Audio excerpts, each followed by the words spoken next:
Now, in the U.S., the second day of the Republican National Convention in Milwaukee was marked by two of Donald Trump's former rivals giving him enthusiastic endorsements. That show of party unity coming just 3 days after Trump survived an assassination attempt at a political rally Saturday. Here's more from the former UN ambassador, Nikki Haley.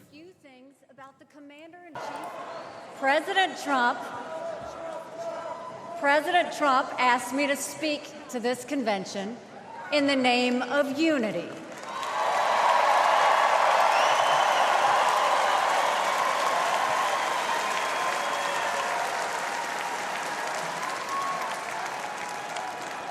It was a gracious invitation, and I was happy to accept.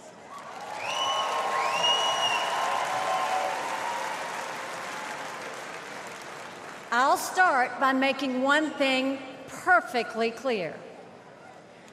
Donald Trump has my strong endorsement, period.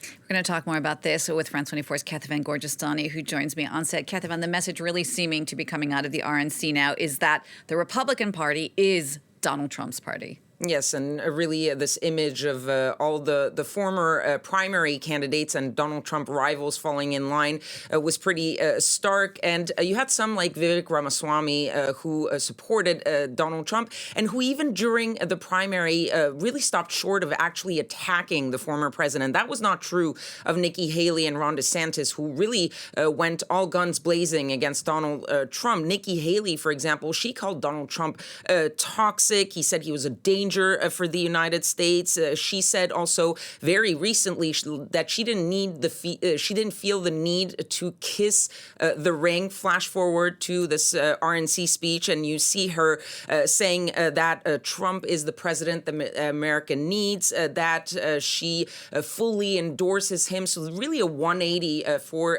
Nikki Haley, and it's nothing new to see rivals falling in line. We saw two other men who were speaking yesterday who were former very bitter rivals of Donald Trump from 2016, Ted Cruz, Marco Rubio.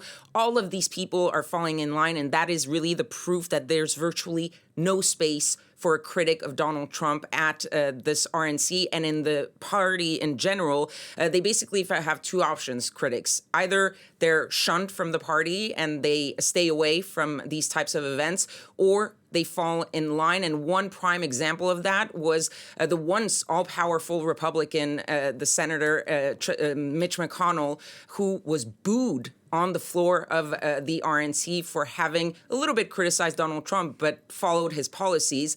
And so you're really seeing that the Republican Party is now fully, if there was any doubt before, now fully the party of Donald Trump. Indeed, including the VP pick, J.D. Vance, who also was a very strong critic of Trump in the past. All right, that's for the Republicans, who do seem unified. What about on the other side of the political fence? Are the Democrats going to be as unified moving forward? They're definitely not right now, at least as we speak, because even though the spotlight has shifted in the past few days from Joe Biden's troubles to this Republican convention, the pressure on Joe Biden to step aside is still very much there.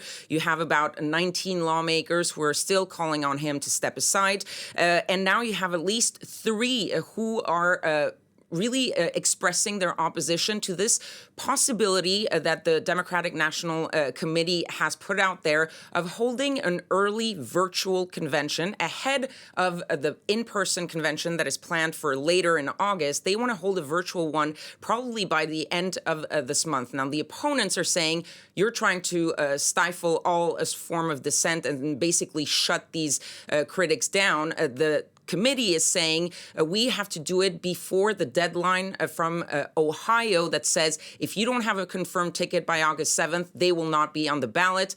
The opponents are saying, well, that has been postponed. The committee says, well, there could be a challenge by the Republicans, so we just want to make sure. But what it shows is that there's still pretty much a lot of disagreement on whether or not Joe Biden should step aside. And then even among those who want him to step aside, there's no agreement on a plan B. Some want the obvious choice, which is Vice President Kamala Harris. But the others point to the fact that Kamala Harris, yes, in some places she might be a little bit more popular than Joe Biden, but she doesn't necessarily beat Donald Trump either. And so some people are pushing for possibly an open convention that would be a sort of mini primary in August.